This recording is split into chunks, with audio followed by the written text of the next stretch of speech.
Bonjour à toutes et à tous, c'est Boldam avec le nez un peu pris, désolé pour les qualités sonores. Aujourd'hui je me suis posé la question qui a l'air toute simple. Le guarana, est-ce qu'on pourrait l'acclimater ou en quelque sorte le faire pousser en tout cas dans la France. Et je me suis dit ça, bien sûr, mais je me suis fait la réflexion, oui, mais si le guana pousse dans comment dire, les pays subtropicaux, c'est qu'il y a une raison. Et la France ne fait pas partie de ce genre de pays.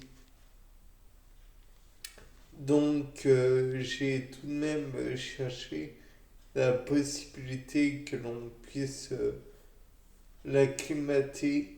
Je me suis dit, étant donné que c'est une liane, peut-être est-ce que cette liane pourrait pousser aux abords d'un arbre français, bien français, et être protégé par d'autres arbres bien français, comme le saule par exemple, le saule blanc.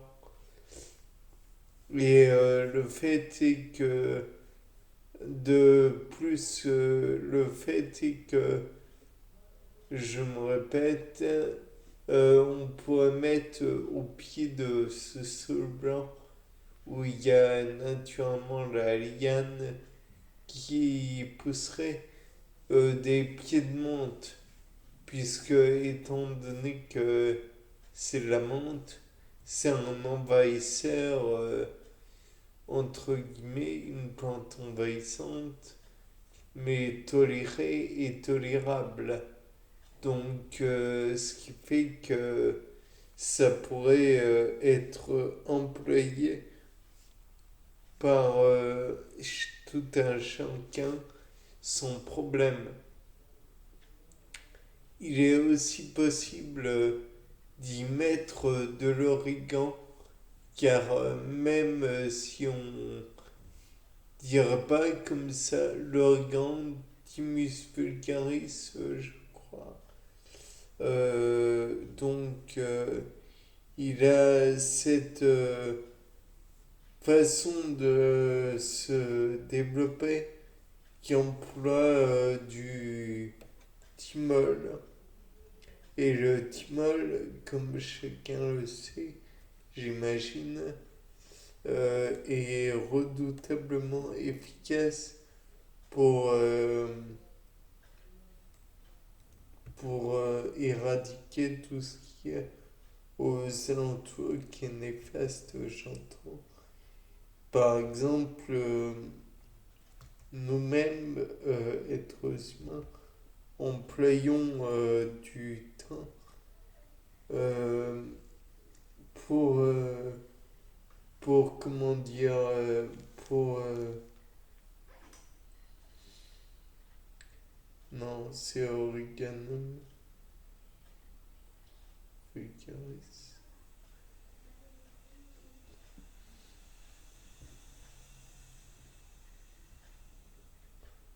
Donc, c'est pas Origanum, c'est Origanum vulgare.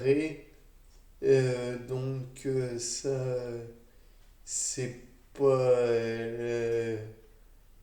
j'ai mal envisagé pour Thymus vulgaris.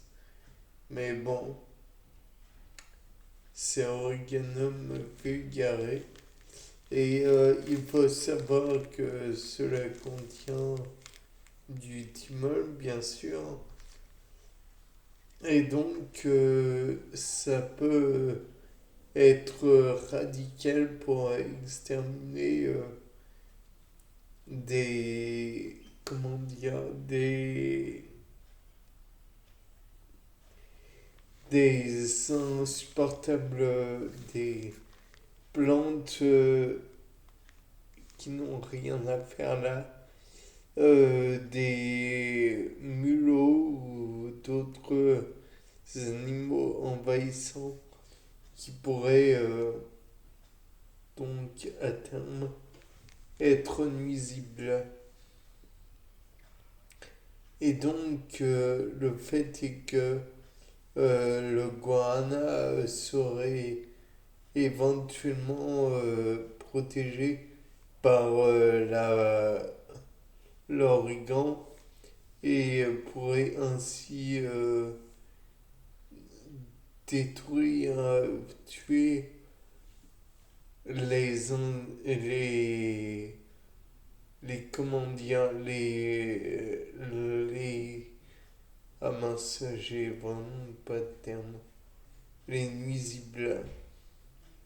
De plus, on comprendra facilement que étant dans deux espèces différentes, eh bien, il n'y a pas de problème de développement du guarana et il n'y a pas non plus de problème de développement de l'origan. Donc, c'est encore plus positif. En plus du fait que le saule, en lui-même, le saule blanc, Alba Salix, va permettre la production d'acide salicylique qui elle-même peut être nuisible ou nuisible. Et donc va permettre aux plants de guarana de se développer. Donc bien sûr, c'est à vérifier si la chose est possible. Mais l'hypothèse comme quoi on pourrait le planter n'est pas mauvaise, je pense. Bien sûr, il y aura toujours le problème du climat. Peut-être que le fait que le climat ne soit pas adapté au développement du guarana va faire que celui-ci ne se développera pas tout court. Il y a aussi la possibilité de planter directement le guarana dans un trou qui est pratiqué dans le sol. Mais est-ce que le sol blanc va permettre son développement plus simple? Je ne sais pas. Donc bon, à vérifier là encore. Et puis ben voilà. Bon, sur ce, c'était pas le dame. Enfin,